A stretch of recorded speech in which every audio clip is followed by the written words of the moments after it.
Halo adik-adik, salam sehat, salam semangat untuk kalian semua yang ada di dalam ruangan masing-masing. Hari ini kita akan melakukan percobaan sederhana tentang sistem koloid.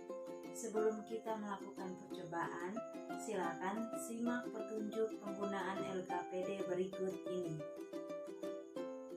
Adapun kompetensi dasar pada materi ini adalah mengelompokkan berbagai tipe sistem koloid dan menjelaskan kegunaan koloid dalam kehidupan berdasarkan sifat-sifatnya, membuat makanan atau produk lain yang berupa koloid atau melibatkan prinsip koloid. Sedangkan indikator yang harus dicapai adalah sebagai berikut.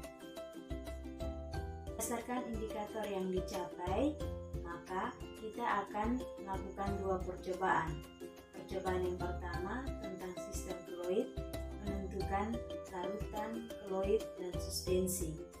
Sedangkan percobaan yang kedua tentang jenis-jenis koloid. Nah, adik-adik, sekarang kita akan masuk pada percobaan yang pertama. Tujuan dari percobaan ini untuk menentukan perbedaan antara larutan, koloid, dan suspensi dalam kehidupan sehari-hari berdasarkan data percobaan.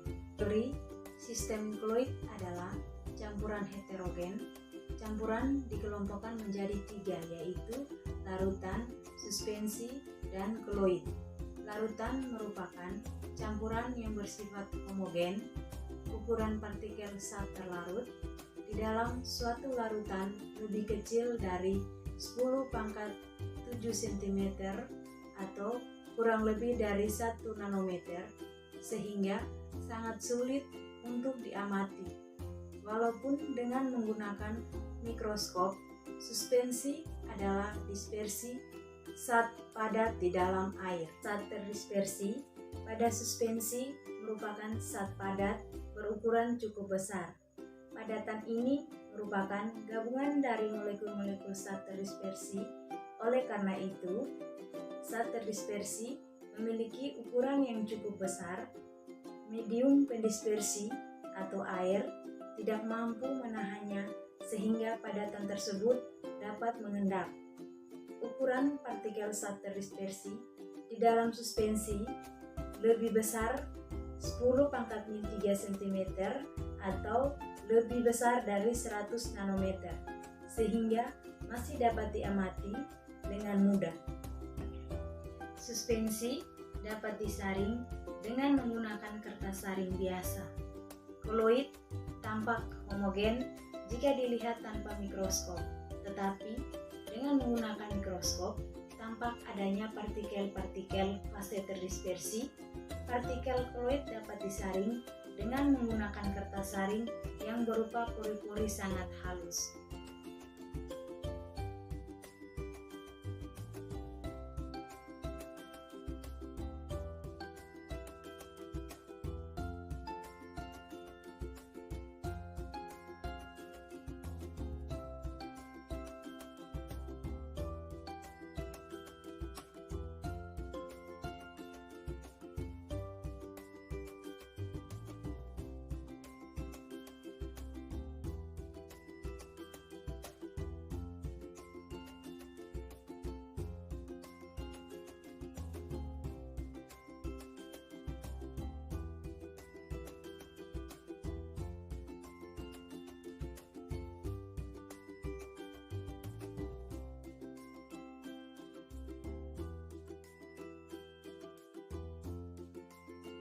Siapkan 6 buah gelas aqua dan masing-masing gelas aqua diberi label.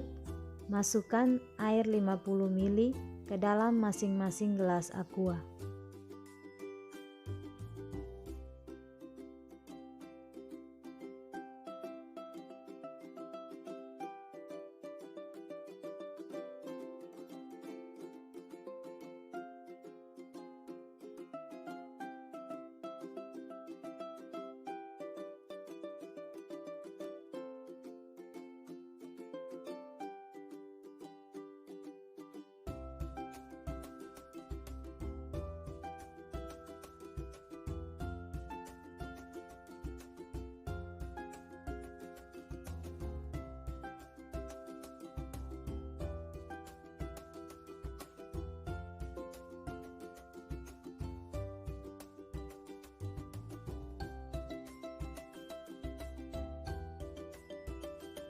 Masukkan 1 sendok pewarna makanan, lalu aduk campuran sampai merata.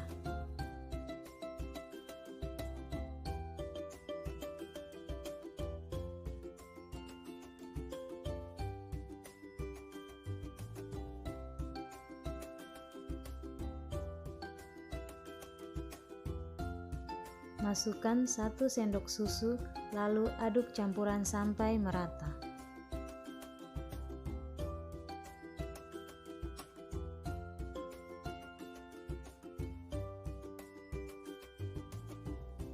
Masukkan 1 sendok gula, lalu aduk campuran sampai merata.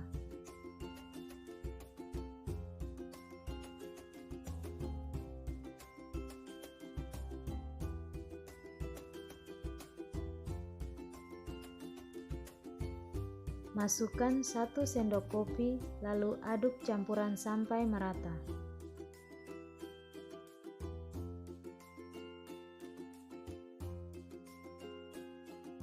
Masukkan 1 sendok tepung kanji, lalu aduk campuran sampai merata. Masukkan 1 sendok tanah, lalu aduk campuran sampai merata. Diamkan campuran-campuran tersebut dan catatlah hasil pengamatan.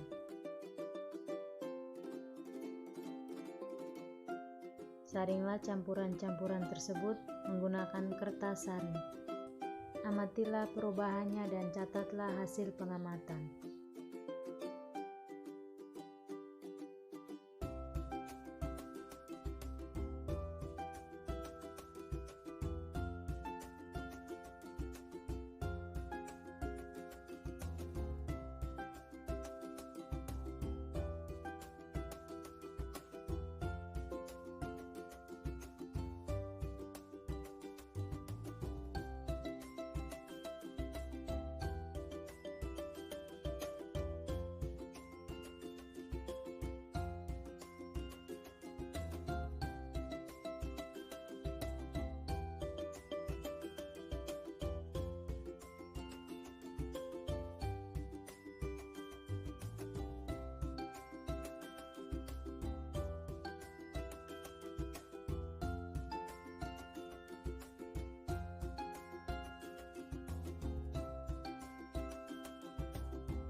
Amatilah perubahannya dan catatlah hasil pengamatan. Data percobaan dapat dilihat pada tabel berikut. Masuk pada percobaan kedua. Tujuan dari percobaan ini adalah mengelompokkan jenis-jenis koloid berdasarkan zat terdispersi dan medium pendispersi pada data percobaan. Teori partikel koloid memiliki ukuran di antara partikel larutan dan suspensi, baik larutan maupun suspensi dapat dibuat menjadi sistem koloid dengan mengubah ukuran partikelnya berdasarkan fase terdispersi dan medium pendispersinya. Koloid dibedakan menjadi beberapa kelompok, yaitu sebagai berikut. Yang pertama aerosol, yang kedua sol, yang ketiga emulsi, yang keempat fluid. gel. Aerosol merupakan jenis koloid di mana fase terdispersinya berupa zat padat atau zat cair dan medium pendispersinya berupa gas. Jika fase terdispersinya padat, maka disebut aerosol padat. Jika fase terdispersinya cair, maka disebut aerosol air. Contoh koloid jenis aerosol adalah minyak wangi atau parfum, obat nyamuk, semprot.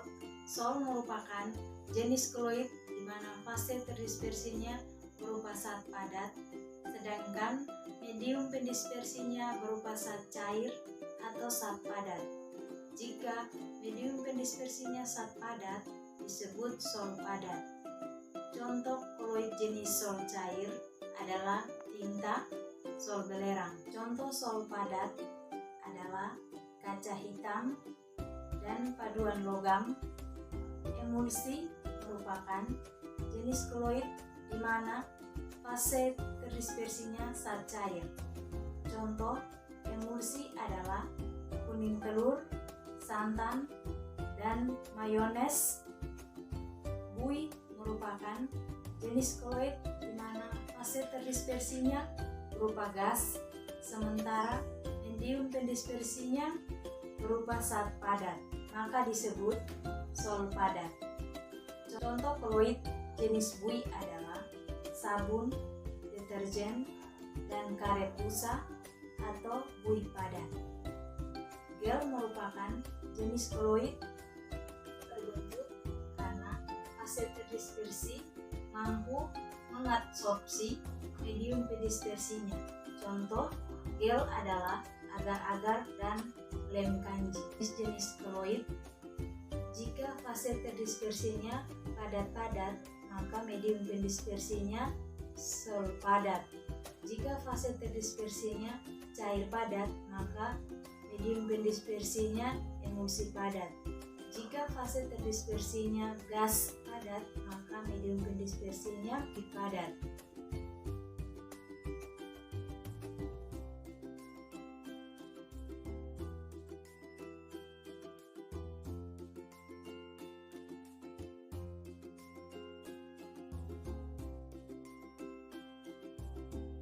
Masukkan 50 ml air ke dalam gelas aqua, kemudian tuangkan 2 sendok susu ke dalam gelas yang sudah berisi air, lalu aduk campuran susu tersebut sampai merata. Amatilah perubahannya dan catatlah hasil pengamatan.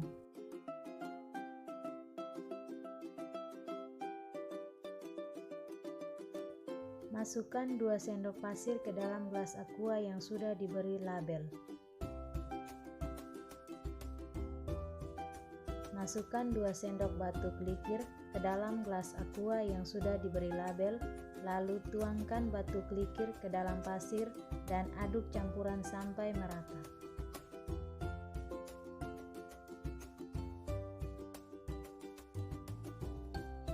Amatilah perubahannya dan catatlah hasil pengamatan.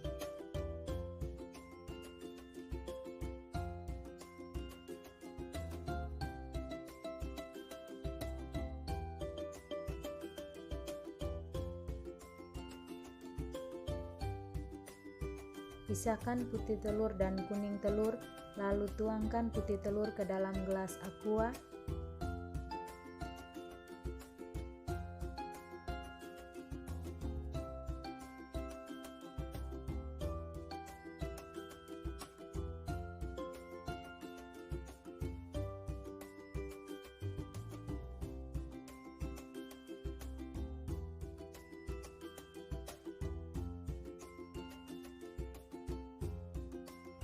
Nyalakan lilin, lalu tuangkan putih telur ke dalam sendok dan panaskan di atas lilin.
Amatilah perubahannya dan catatlah hasil pengamatan.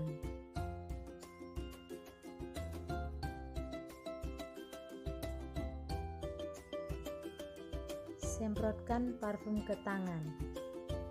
Amatilah perubahannya dan catatlah hasil pengamatan.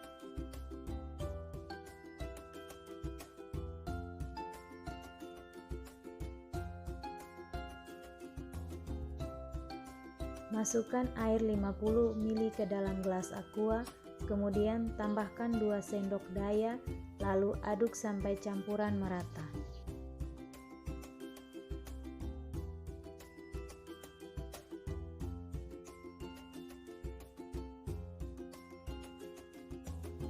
Lilit ranting kayu menjadi bulat dan celupkan ke dalam gelas aqua yang sudah berisi air dan daya. Amatilah perubahannya dan catatlah hasil pengamatan.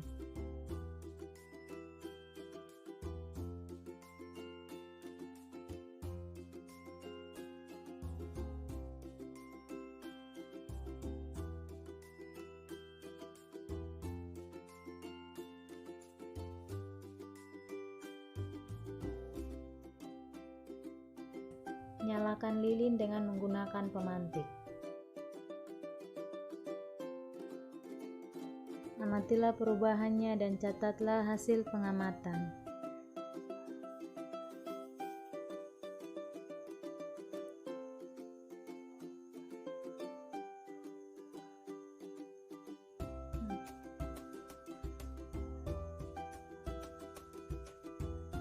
Data percobaan dapat dilihat pada tabel berikut. Adik-adik, silakan gunakan data pengamatan baik percobaan 1 maupun percobaan 2 untuk menjawab pertanyaan yang disediakan pada LKPD tersebut. Salam sehat, tetap semangat, sampai jumpa di pertemuan selanjutnya.